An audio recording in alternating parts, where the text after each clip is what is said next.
ధనుసు రాశి వారికి ఈ వారం రోజుల కాలంలోనూ గ్రహస్థితులు ఏ విధంగా ఉన్నాయి, ఎన్ని గ్రహాలు అనుకూలిస్తున్నాయి అని పరిశీలించినట్లయితే రాశిలో ఉన్నటువంటి శుక్రాచార్యుల వారు బాగున్నారు, తృతీయంలో రాహు బాగున్నారు, సప్తమ స్థానంలో చంద్రగురులు బాగున్నారు. 4 గ్రహాలు కూడా యోగిస్తూ ఉన్నాయి. అయితే లలిత కళలు బాగుంటాయి, సన్మాన సత్కారాలు అందుకునే విధంగా ఉంటారు, గౌరవ ప్రతిష్టలు పెరుగుతున్నాయి, ధన ఆదాయం పెరుగుతోంది, మనోబలం పెరుగుతోంది, అన్నదమ్ముల సహాయ సహకారాలు పెరుగుతున్నాయి, బంధుమిత్రుల అప్యాయత ఆదరణ పెరుగుతోంది. అనేక విధాల వీరు చాలా బాగున్నారు. అందులో ఎటువంటి సమస్య లేదు, ఎటువంటి సందేహం లేదు.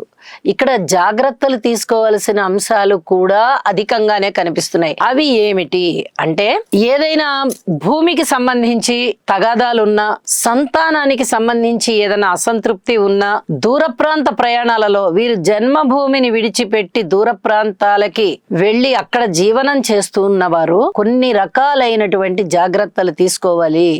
వ్యయ ప్రయాసలకి ఓర్చి కొన్ని రకాలైనటువంటి జాగ్రత్తలు తీసుకోవాలి. ప్రయాణాలు చేసే విషయంలో జాగ్రత్తగా ఉండాలి.